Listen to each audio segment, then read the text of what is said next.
नमस्कार, मैं हूं मोनी और आप देख रहे हैं अब तक भारत न्यूज। आइए रुक करते हैं आज की कुछ खास खबरों पर।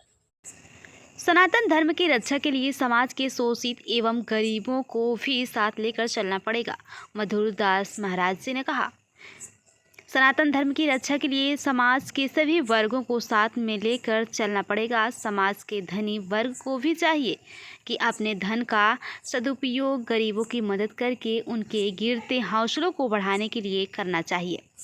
हालांकि महिलाएं पूजनीय हैं, किंतु सभी के लिए एक मर्यादा बनी हुई है। किसी को अपने मर्यादा को नहीं भूलना चाहिए। महिलाएं कथावाचक तो कर सकती हैं, लेकिन उन्हें कर्मकांड नहीं करना चाहिए। उक्त बातें दिल्ली से पधारे कथा व्यास आचार्य श्री मधुर दास जी महाराज ने रमेश श्रीवास्तव से एक इंटरव्यू के दौरान कही। मधुर दास जी ने और क्या कहा, आइए आपको भी सुनाते हैं। प्रतापगढ़ से रमेश श्रीवास्तव के साथ रिपोर्ट रमेश श्रीवास्तव, प्रतापगढ़। जी महाराज जी, सबसे पहले प्रतापगढ़ के सराय देवराय में ATV रीड न्यूज और भारत नेशन की तरफ से आपका बहुत बहुत स्वागत, अभिनंदन। तो महाराज जी, सबसे पहले आपसे ये जानना चाहेंगे, आप किसकी प्रेरणा से इस सनातन धर्म की ओर अग्रसर हुए? बहुत बहुत धन्यवाद आपके Bharat news channel, read news और ATV आप सभी पत्रकार बंधुओं का हृदय से अभिनंदन, धन्यवाद। नाम किसी का भी ले लिया जाए, लेकिन पूर्णतः प्रेरणा परमात्मा की ही है। जी। हर मनुष्य के जन्म से पहले उसको कहाँ जाना है, क्या करना है, कैसे करना है, ये सब पूर्व निर्धारित होता है। तो गुरु कृपा, संत महापुरुषों कृपा, माता पिता का आशीर्वाद, अपना सत्कर्म, लेकिन मूल रूप से भगवान की प्रेरणा और भगवान की कृपा से ये सब संभव। महाराज जी, आप भागवत कथा कह रहे हैं, जाहिर सी बात है आपने देखा होगा सनातन धर्म पे अभी कितना कुठाराघात हो रहा है। उस संदर्भ में भी आप कुछ कहना चाहेंगे? सनातन धर्म पर कुठाराघात कोई आज की नई बात नहीं है। जी। सनातन धर्म पर कुठाराघात पहले भी होता रहा है, आज भी होता रहा है। कुछ विधर्मी होते हैं और इन्हीं को म्लेच्छ की संज्ञा प्रदान की गई, जो पहले भी होते थे, आज भी होते हैं। राक्षस प्रवृत्ति के होते हैं, वो काम क्रोध मोह मद में डूबे हुए होते हैं, जिनको धर्म से कोई लेना देना नहीं है, सनातन से कोई लेना देना नहीं है। तो उनकी स्वाभाविक प्रवृत्ति है, उनको कुठाराघात करना है और इसकी आलोचना करनी है। महाराज जी, देखा जा रहा है कि 4 वेद, 6 शास्त्र और 18 पुराण है, जिसके हजारों भाष्य है, टीकाएं हैं। तो इसमें अब जरूरत महसूस की जा रही है 5वें वेद की, जिसे आप लोग जिसके पंचम वेद कहते हैं। इसकी आवश्यकता क्यों महसूस हुई, जबकि हमारा सनातन 4 वेद पहले से नहीं हुई? हाँ, बिल्कुल ठीक कह रहे हैं जी। श्रीमद् भागवत महापुराण जी वेद व्यास जी महाराज की सबसे अंतिम रचना है जी। इससे पहले गीता, भागवत, उससे पहले 17 पुराण, 6 शास्त्र, उससे पहले वेद। तो सबसे पहले ऋग्वेद ही था। वो बहुत क्लिष्ट है, जो सामान्य व्यक्ति की समझ से बाहर। भगवान वेद व्यास ने धीरे धीरे उनका सरलीकरण किया, 4 वेद बनाया, 6 शास्त्र बनाया, महाभारत बनाया, गीता की रचना की। लेकिन उसके बाद भी निष्कर्ष निकला कि कलयुग में जो संस्कृत रहित प्राणी हैं वो सनातनी तो हैं, लेकिन संस्कृति का न तो स्वाध्याय कर रहे हैं, न अध्ययन कर रहे हैं, उनको बोध है। तो भागवत को उन समस्त पुराणों, शास्त्रों और वेदों का एक सार निकाल करके सरल रूप में व्यास जी ने भागवत के द्वारा प्रस्तुत किया और विशेष रूप से इसमें भगवान श्री कृष्ण की लीलाओं को संग्रहित किया, जो सहज हैं, सरल हैं और प्रेम परक भगवान कृष्ण का प्रेम। महाराज जी, जो भागवत महापुराण है और श्रीमद् भागवत गीता है, इसमें कुछ सूक्ष्म मंत्र है जो सामान्य लोगों से जानकारी से परे है, इसके बारे में कुछ आप कहें? हाँ हाँ, श्रीमद् भागवत भगवत गीता और श्रीमद् भागवत महापुराण ये दोनों अलग चीजें हैं। श्रीमद् भागवत गीता महाभारत से निकली, जी संपूर्ण श्रीमद् भगवद गीता महाभारत से निकाली गई है और जिसमें भगवान श्री कृष्ण और अर्जुन का संवाद। जी हमारे सनातन वाङ्मय में दो ग्रंथ ऐसे हैं जिनका गायन भगवान ने किया है, जी एक श्रीमद् भगवद गीता और एक गरुड़ पुराण। भगवद गीता को भगवान श्री कृष्ण ने अर्जुन को सुनाया और गरुड़ पुराण को भगवान श्रीमन नारायण ने गरुड़ जी महाराज को सुनाया। तो गीता केवल ज्ञान परक ग्रंथ है और श्रीमद् भागवत महापुराण प्रेम परक ग्रंथ। गीता में केवल कृष्ण और अर्जुन का संवाद है और श्रीमद् भागवत महापुराण में भगवान के साथ साथ वेद व्यास जी ने भक्तों की भी लीला को, भक्तों की भी कथा को प्रधानता प्रदान किया गया है, जो एक प्रकार से उसको उदाहरण नहीं, दृष्टांत नहीं कह सकते हैं, जिसको सिद्धांत कह सकते हैं कि इन भक्तों ने इस रास्ते से भगवान का भजन किया और भगवान को प्राप्त किया।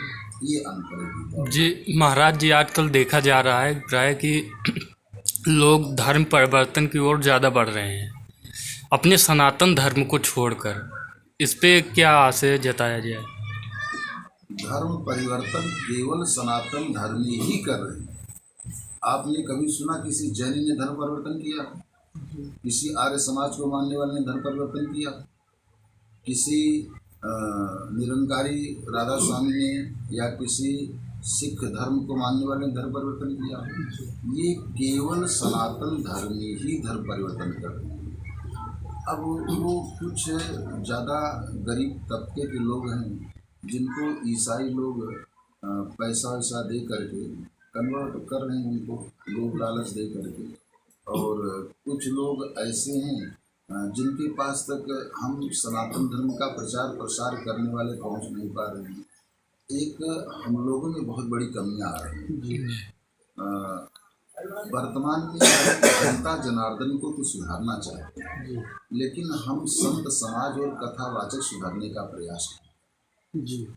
हम लोग कथा करते हैं और उन्हीं लोगों से जुड़े रहने का प्रयास करते हैं जो मोटे जजमान हो, पैसे वाले हैं, जो हमको ज़्यादा पैसे दें, हमारा मान सम्मान करें। हम लोगों को थोड़ा सा नीचे उतरना पड़ेगा और कोशिश करनी पड़ेगी कि जो संस्कृति सभ्यता से दूर लोग हैं, जो अर्थ से कमज़ोर लोग हैं, हम लोगों को बड़े लोगों से पैसा लेकर और उस पैसे को लगा करके उन संस्कृति सभ्यता से दूर रहने वाले लोगों के पास जाएं, उनके बीच में बैठें और अपने सनातन की महिमा को उनको समझाएं और प्रयास करें कि उनको कुछ ऐसे लोगों से जोड़ें जिनके द्वारा उनकी आजीविका चले, वस्त्र और भोजन की व्यवस्था हो, ताकि वो अर्थ के लालच में, अर्थ के अभाव में अपने धर्म का परिवर्तन ना करें।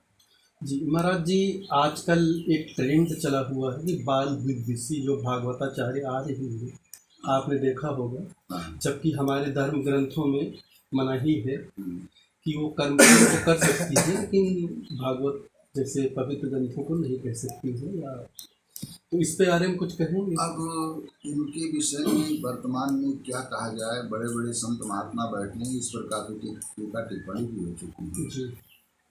सिस्टम तो है कि इनको कर्मकांड करने का भी अधिकार नहीं, शास्त्र और पुराण में इनको कर्मकांड करने का अधिकार नहीं। भागवत में तो स्पष्ट लिखा है कि विरक्तो वैष्णव विप्रो, विरक्त हो इंद्रियों से, शरीर से वैसा गृहस्थ हो, लेकिन इंद्रियों में आसक्ति न हो। विरक्तो वैष्णव और वैष्णव हो और विप्र हो, ब्राह्मण हो। तो भागवत जी तो स्पष्ट कर रहे हैं कि इनको अधिकार नहीं है। मतलब कराल कलयुग है, इस बात को आयोजन कर्ताओं को भी विचार करना पड़ेगा जी कि हम व्यास का चयन शास्त्रीय पद्धति से करें जी और उनको बुलाएं।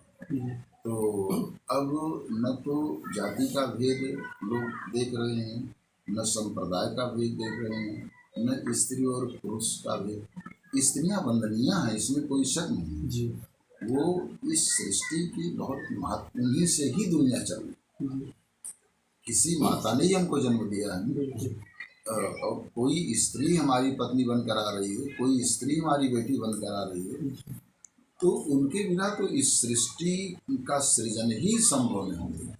लेकिन हमारे शास्त्रों में सबको एक क्राइटेरिया, एक अधिकार दिया गया है। पुरुष का अधिकार कहाँ है, स्त्री का अधिकार कितना है, ब्राह्मण का अधिकार कितना है, क्षत्रिय का अधिकार कितना है, वैश्य का अधिकार कितना है। जी तो हमको वेदों शास्त्रों का पठन पाठन करके, मनुस्मृति को पठन पाठन करके अपने अधिकार को समझने की आवश्यकता है।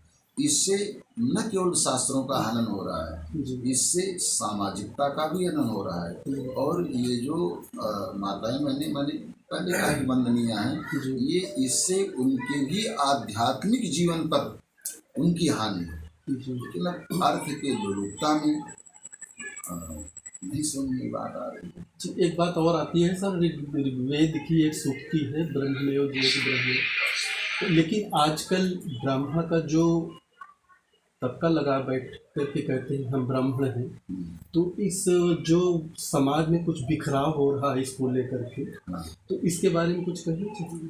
नहीं, बिखराव का तो कोई मतलब वो अनभिज्ञता है जी।